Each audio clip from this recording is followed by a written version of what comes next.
Electricity. Take charge of your safety. Electricity has been in our homes for over 100 years, so it's something we don't usually think about until the power goes out. Electricity runs through the lines that attach to our homes and down through the wiring behind the walls. It runs our TVs, charges our phones, and makes a mean bag of popcorn if you have a microwave. But there's a lot about electrical safety that we all need to know. Did you know your body is made up of 60% water, which makes you an excellent conductor of electricity? That's why you want to stay out of direct contact with it. Knowing how to use electricity safely can keep you from getting shocked, or worse. So here are some very important safety tips that everyone should know. You may not remember, but you've probably been hearing this since you first started walking. Don't stick anything into an outlet except a plug. There are 2-prong and 3-prong plugs. Never make a 3-prong into a 2-prong. That 3rd prong is a safety feature called a ground prong. It keeps you from getting shocked if the appliance malfunctions. If you and your science buddies decide to search for dinosaur bones or arrowheads in the yard, you could be digging somewhere where there are underground utilities. Ask an adult to contact DigSafe to be sure that there is nothing that lies below. If you must use your phone while taking a bath because you're killing it at your favorite video game or texting with your bestie, make 100% sure it is not plugged in and charging. If it is plugged in and falls in the water, it could kill you. An unplugged cell phone by itself will not shock you if it takes the accidental plunge. But if it's not waterproof, it may cause you pain later when you have to tell your parents. If your waffle's hiding at the bottom of the toaster, ask an adult to help you. If you have no choice but to get it out yourself, unplug the toaster first. Use a lightweight or plastic utensil if possible to gently pull it out. You don't want to damage the toaster. Or once it's cool, just flip it upside down and give it a jiggle. Sure, it'll make a mess, but at least it's safe.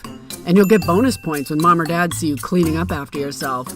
Got a new drone for your birthday? Awesome! Now make sure you do not fly it anywhere near the power lines.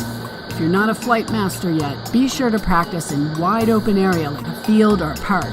If you accidentally fly into the power lines, you could knock out the power to your house, or your street, or maybe even your neighborhood.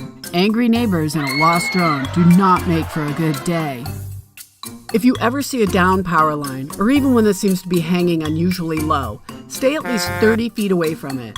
This is about the length of a regular school bus. Tell an adult and make sure one of you calls 911 right away.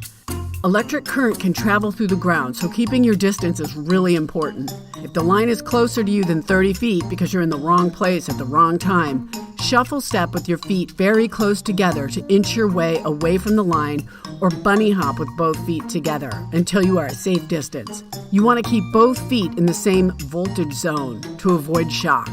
Fires can start if outlets and appliances aren't used properly. A space heater too close to a curtain or furniture can cause a fire. Overloaded cords or overloaded outlets can melt. Use a surge protector power strip. They automatically shut off if there is too much draw or if there's a power surge. It protects what's plugged into the outlet as well as protecting you. Never play near or enter an electric substation or open a ground-level transformer. These electric utility devices are locked, so only specially trained workers can operate them. If you see something that just doesn't look right or sound right, be sure to let a parent know, and they can contact the utility company. If somebody gets zapped, don't touch them. You could get shocked too. If they are shocked by an appliance, get an adult to unplug it or turn the power off at the breaker, which is usually in the basement. There are a lot of things to remember about electrical safety, but if you keep following the rules, they will just become good habits. Good habits that can save your life or someone else's.